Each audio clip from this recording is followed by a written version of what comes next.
৫৪ বছরের দীর্ঘ অপেক্ষা শেষ।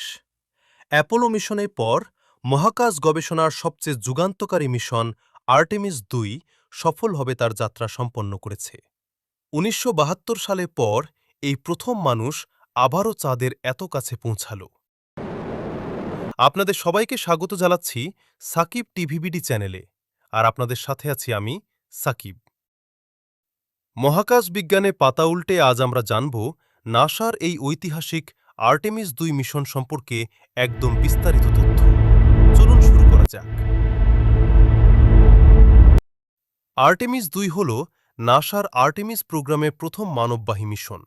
গত ১ এপ্রিল ২০২৬ তারিখে ফ্লোরিডার কেনেডি স্পেস সেন্টার থেকে নাসার তৈরি এযাবৎকালের সবচেয়ে শক্তিশালী রকেট স্পেস লঞ্চ সিস্টেম SLS-এর মাধ্যমে এই মিশনটি যাত্রা শুরু করে।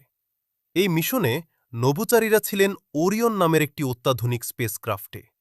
মিশনটি কোনো সাধারণ মিশন ছিল না, এটি ছিল একটি লুনার ফ্লাইবাই মিশন, অর্থাৎ স্পেসক্রাফটটি সরাসরি চাঁদের মাটিতে অবতরণ করেনি, বরং চাঁদের চারপাশ ঘুরে পৃথিবীতে ফিরে এসেছে। দীর্ঘ ৯ দিন ১ ঘণ্টা এবং ৩২ মিনিটের এই মিশন শেষে গত ১০ এপ্রিল ২০২৬ তারিখে স্পেসক্রাফটটি সফলভাবে প্রশান্ত মহাসাগরে ল্যান্ড করে। Integrity, splashdown, sending post-landing command now. Splashdown confirmed. ঐতিহাসিক ক্রু মেম্বার। এই মিশনের সবচেয়ে আকর্ষণীয় দিক হল এর ক্রু মেম্বাররা। নাসার ইতিহাসে এই প্রথমবার চাঁদের উদ্দেশ্যে কোনো নারী এবং কোনো কৃষ্ণাঙ্গ নভোচারী যাত্রা করেছেন। চলুন পরিচয় করিয়ে দিই এই ৪ জন মহাকাশবীরের সাথে। রিড ওয়াইজম্যান এই মিশনের commander. On an already solid legacy. If we look backwards in time just a little bit, right now our crews are on the Victor Glover মিশনের পাইলট, যিনি প্রথম কৃষ্ণাঙ্গ নভোচারী হিসেবে চাঁদের কক্ষপথে যাওয়ার ইতিহাস গড়লেন। ক্রিস্টিনা কোক মিশন স্পেশালিস্ট, তিনি প্রথম নারী যিনি চাঁদের এত কাছাকাছি পৌঁছানোর রেকর্ড করেছেন।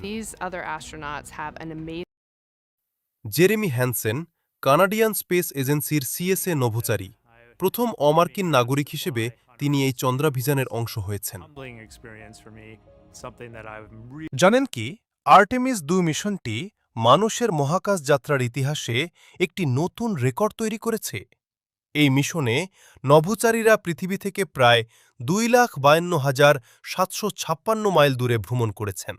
এটি ১৯৭০ সালের অ্যাপোলো ১৩ মিশনের রেকর্ড ভেঙে দিয়ে মানুষের ইতিহাসে পৃথিবী থেকে সবচেয়ে দূরবর্তী মহাকাশ যাত্রার নতুন মাইলফলক স্থাপন করেছে।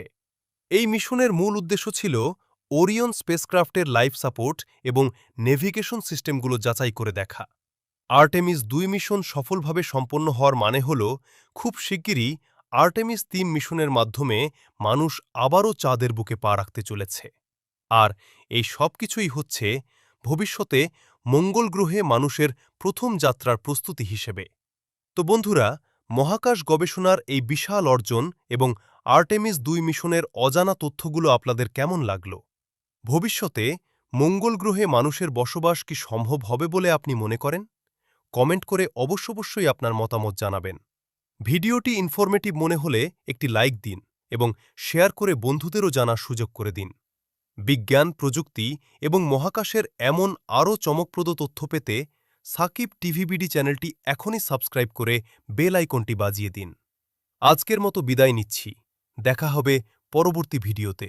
ভালো থাকবেন।